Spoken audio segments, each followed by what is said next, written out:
Good evening, everyone. 5 minutes of 5 years. Tonight I'd like to take just 5 minutes of your time and encourage you to think about what you're going to do for your next 5 years. What's on your bucket list? What do you really want to do with your next 5 years? You can make the next 5 years one of the most amazing of your lives, or it can be just another 5 years.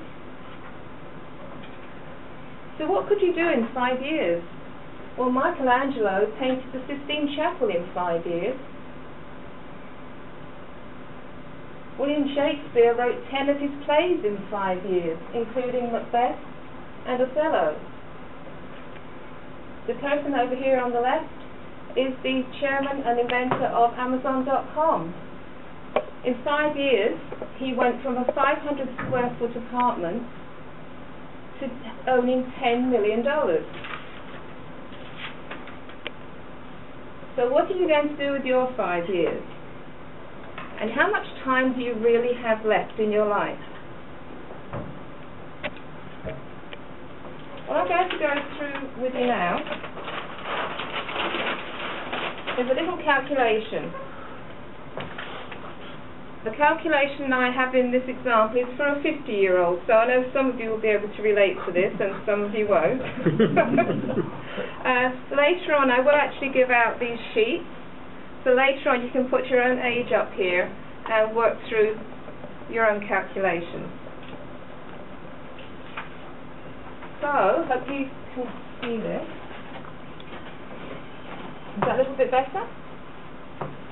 Better, worse? Bit of a shower. It's good. Okay. So say your age is 50.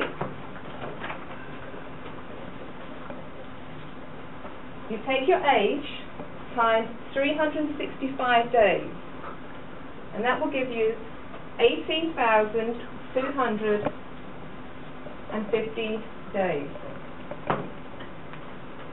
Now you subtract from that the average lifespan. The average lifespan in days is 27,375 days. So how many days do you have left if you're a 50-year-old? The answer is 9,125 days.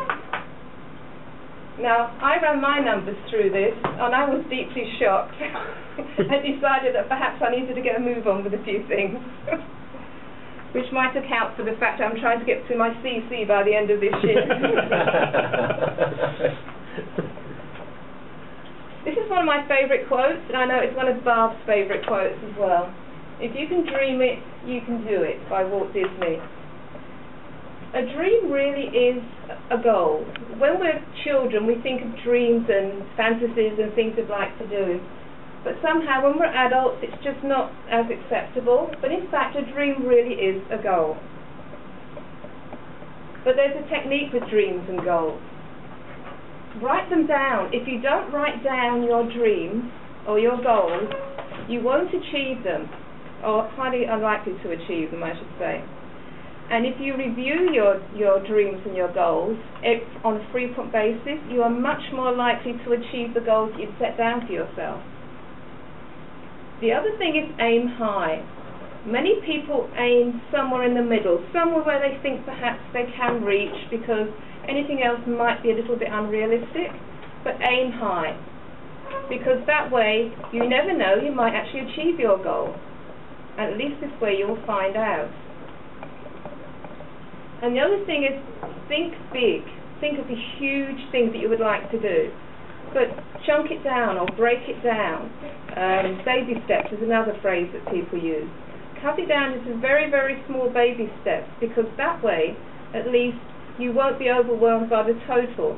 You'll be able to just focus on the next baby step and the next baby step and the next baby step.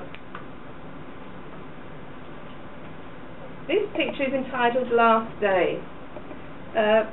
Some of the information I have I got from this book because it's called Where Will You Be 5 Years From Now? And I found it quite inspiring, really, and quite useful. There's a story in here of an elderly man.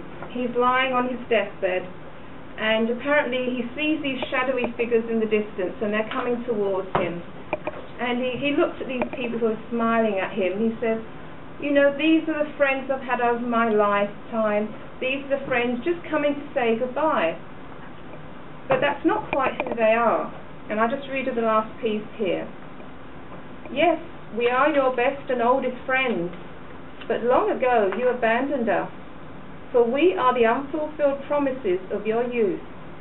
We are the unrealized hopes, dreams and plans that you once felt deeply in your heart, but never pursued. We are the unique talents that you never refined, the special gifts that you never discovered. Old friends, we have not come to comfort you, but to die with you.